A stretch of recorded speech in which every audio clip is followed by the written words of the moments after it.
Hoy te enseño a preparar un cremoso de calabacín con pollo gratinado en el microondas que está delicioso y que disfrutarás un montón. Acompáñame y lo hacemos juntos.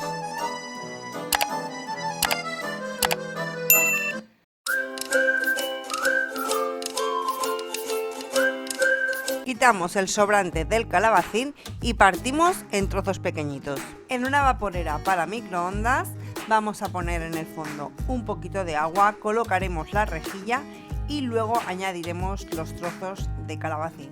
Cerramos la vaporera y llevamos al microondas por 6 minutos. Troceamos la pechuga y como la vaporera la tengo ocupada, utilizo un recipiente de cristal y repetiremos la operación. Sacamos la vaporera con el calabacín y ponemos el pollo durante 6 minutos. Lo sacamos con cuidado del microondas y antes de ponerlo en el recipiente definitivo, vamos a quitarle el exceso de agua que se ha producido en el microondas. Esa misma operación vamos a repetir con el calabacín.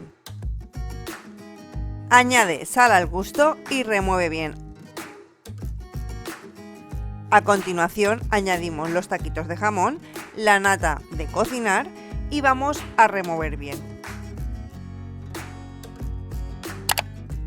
Limpia un poquito los bordes del recipiente, cubre con queso para gratinar y decora con pipas de calabaza.